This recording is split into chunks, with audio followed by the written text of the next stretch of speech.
Hi everyone, it's Clyde at Vibrant Soap, and today I want to try the wood grain soap. I love the way this looks, and I've watched other people make it. I'm fascinated by how people get this wood grain that looks like real wood grain to their soaps. And I kind of adjusted it though. For me, I want to be making it once in a while because I love the look so much, but I don't want to work so hard. I don't want to use those squirt bottles because I hate to throw them out, and they're hard to wash out too. I tend to do that. So I thought, if you've seen me do the concentric circle pour, and I'll leave a link to that if you haven't seen me do that, you're essentially doing an in-the-pot swirl by putting soap in the bowl and pouring it in circles around the edges of the bowl, and then pouring it into your mold. So I thought, really the secret to wood grain soap is the way you cut it, and also getting those straight lines in a lateral kind of pour. So you'll see me do that today without talking about it too much. And I'd love it if you check out my new website. It's finally done. I worked really hard on it. Still, you can find it at vibrantsoap.com. And even if you don't buy from me, I'd like you to check it out and tell me how you think it looks. So let's get on with the soap making before I talk too much. Okay, I'm going to soap at about 82 degrees today just because I can't get things much cooler in our warm weather, so I might have to refrigerate my soap again so it doesn't overheat. We'll see. And I do want to add some kaolin clay.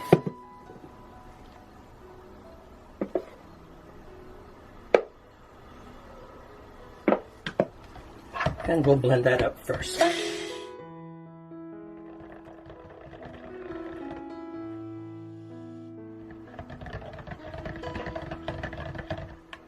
Okay, get the lye in there.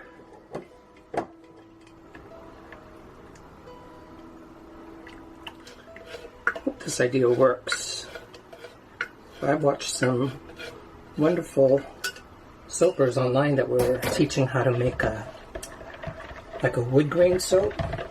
And I kept thinking that one of the concentric circle pours that I do, I have an idea that maybe that would work and it'd be a little bit easier. But we'll see.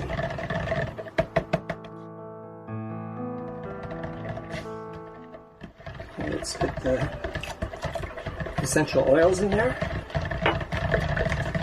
I don't know about you, but I've always found that peppermint essential oil slows things down a little bit, so that'd be nice. Got 4 different essential oils in there, primarily some eucalyptus. I've got tea tree and rosemary and mint in there also. Okay, let's pour this. My major color is going to be black. Some of this beautiful brown.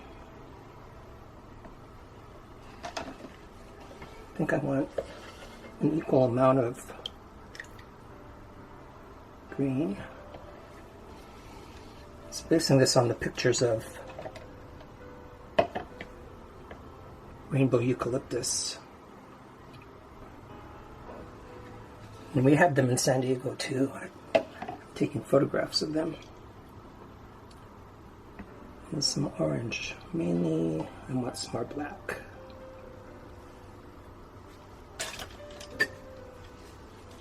The black will probably saponify more quickly too, so having a little more slows it down a little bit because you're agitating more soap. When you agitate less soap, it mixes up more frantically, and I find it saponifies more quickly. I'm going to clean this bowl pretty well because I'm going to pour back into this bowl. And I want to blend the black last.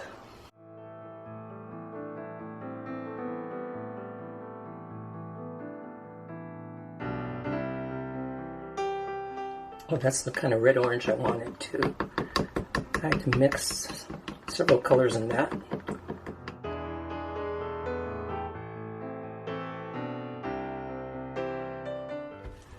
And this isn't straight black. I've got some other colors in there too. just so I'm not relying on only activated charcoal to make it dark. That's beautiful.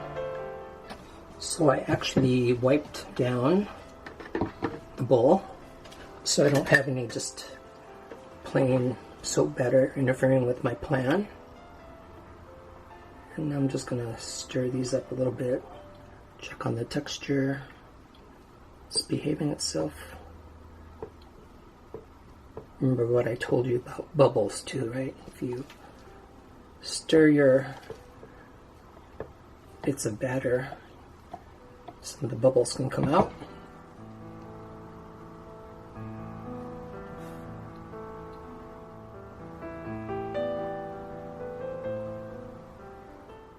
It's just about at a light trace.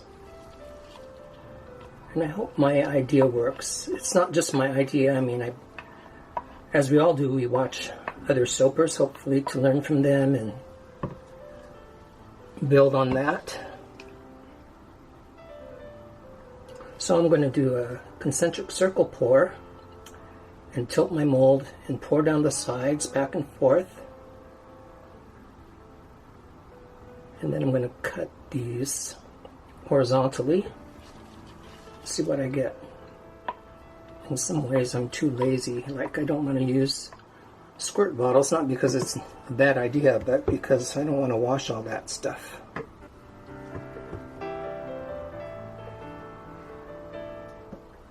Okay, so the black is just getting to a light trace. And I'm going to start with that. Just going to pour it in.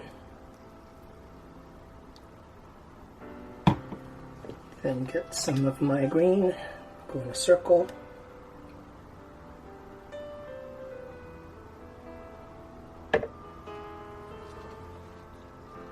Some of the blue.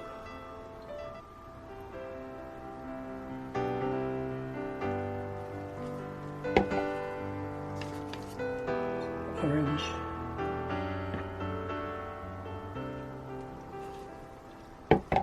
This warm brown.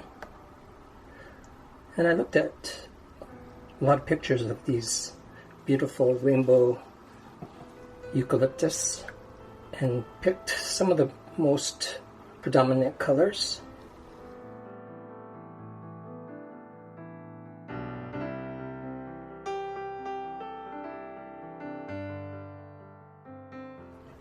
Bring my tilted mold in.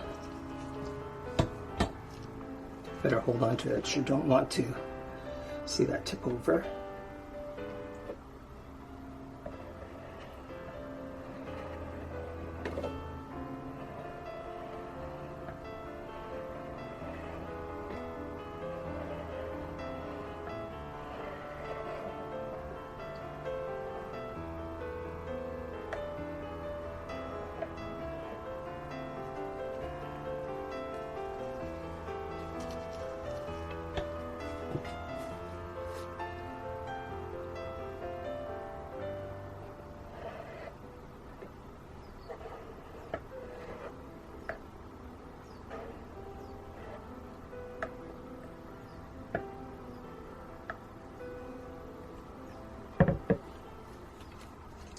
Some of the imperfections that I do, I'm counting on also because I want those stripes to be sort of irregular.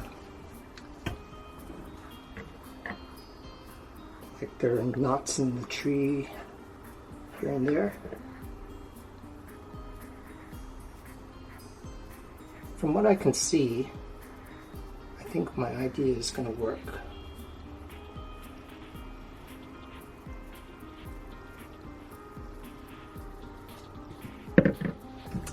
So you would think that scraping these, this leftover batter in there would destroy the top bars, but I have my leftover soap to get some of that streaking back.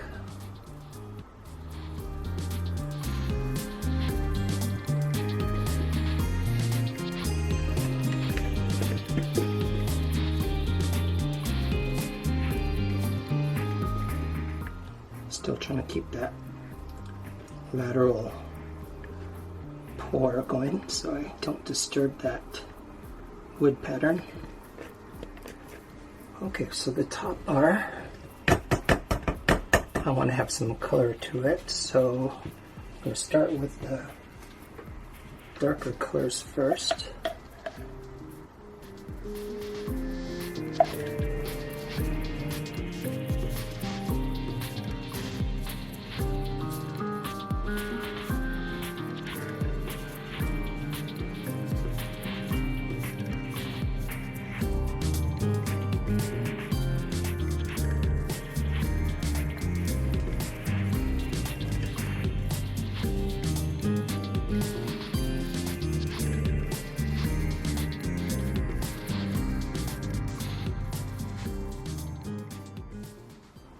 It smells like a spa in here too. I love that scent.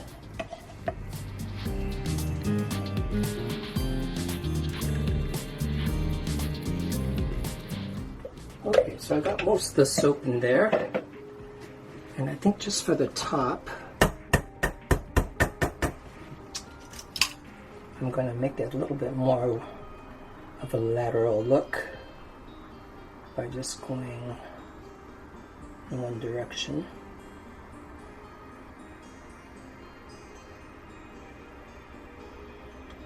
Some swirls here and there to represent little knots. Just make sure I don't go through those knots one more time.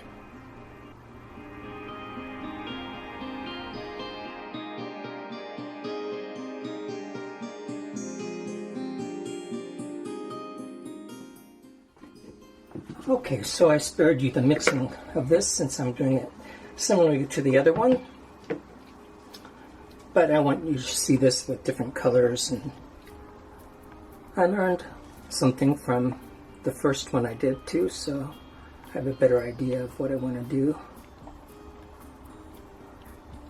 If not something I can tell you, just the feel of the process is more familiar to me now. A little thicker trace than the other one was, which is one of the things that I learned that I want. Keep the colors more defined. And it smells really good. It's a mix that I came up with some woody notes plus some lime to sweeten it up a bit. So I'm going to start off with a base of this darkest color.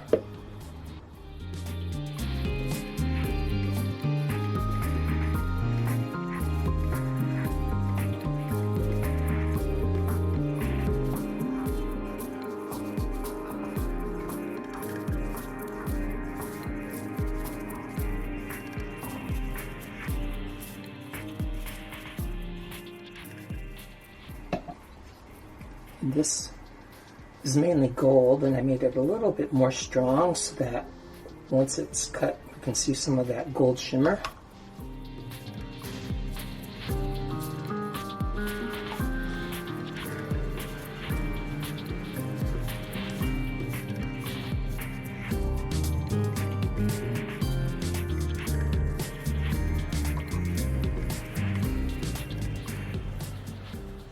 Hopefully you can see that. I'm going to hold this, and then I'm going to go back and forth.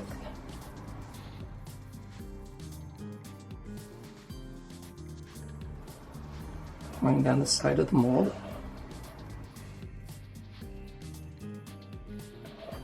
Knowing that I'm not doing this really consistently, but that's good because you want a kind of a random look to the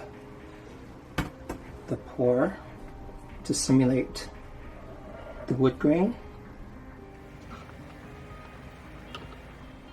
And to me, that color really represents the scent that I put into this also.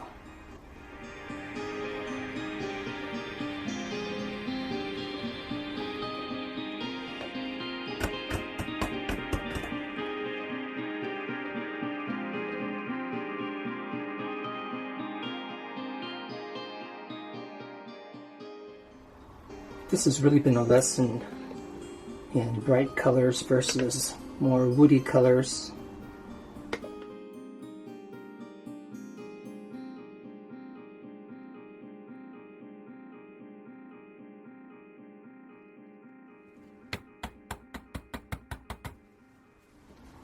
Okay, and I do want more of a grainy look on top, so let's just go up and down. And I learned from the other soap that I really liked the occasional little knot swirls, but that I wish that I had put more of those in there so that more of the bars would have it. There's one thing in how the whole loaf looks, and it's another what it looks like when it's on top of the bars. Design-wise, it looks a little busy if you have so many swirls in one piece. But if it's cut up, you don't have as much of that, so it'll look better.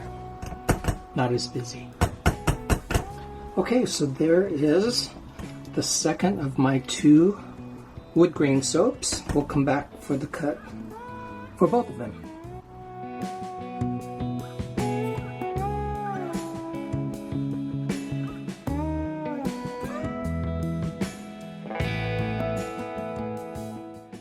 Okay, so the soap's out of the mold, and I've already measured the soap loaf so that I have blocks of 3 inches. So 3 inches, 3 inches, 3 inches. These ones, this part I'll cut in the usual way, just straight through this way.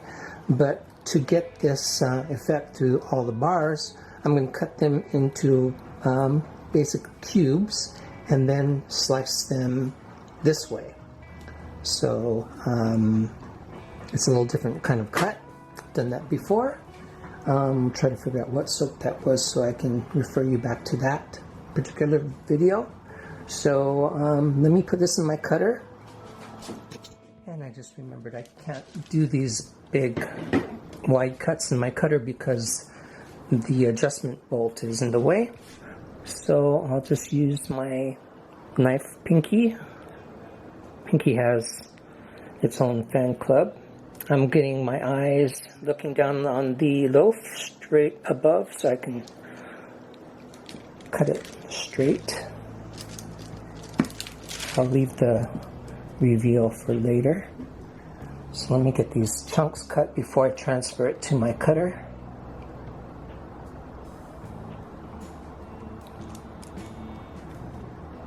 I miss cutting soap like this.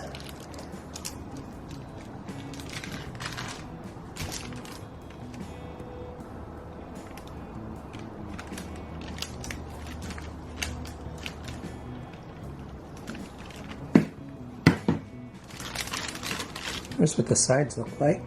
That looks pretty wood grainy to me. Okay, let's put these aside so I can make room for my cutter.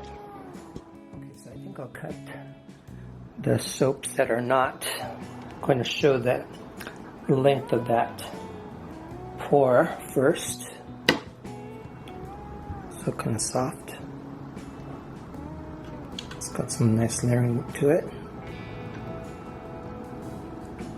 This is the way that it's going to look, I think. So I should get 2 out of this. Cut.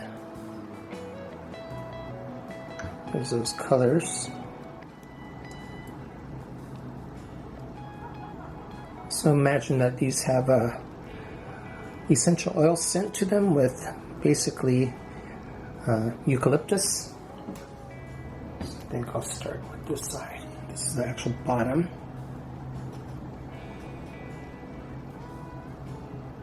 So, soap is still a little soft.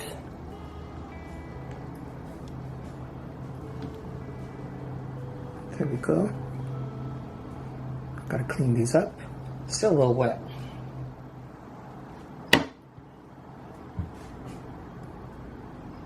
I like the top.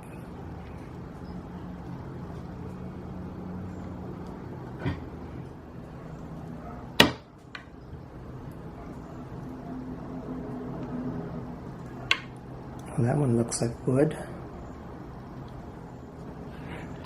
I might take that back. This worked out quite nice. I think I just have to clean up the bars a little.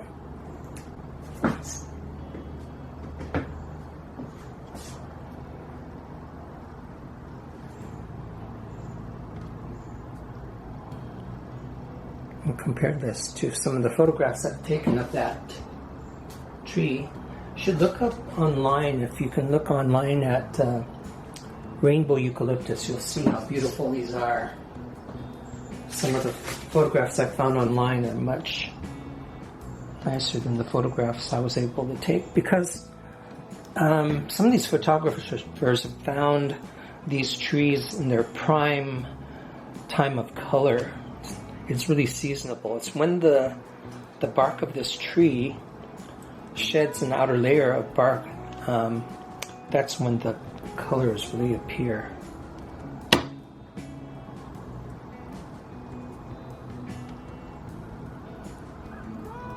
That looks like wood.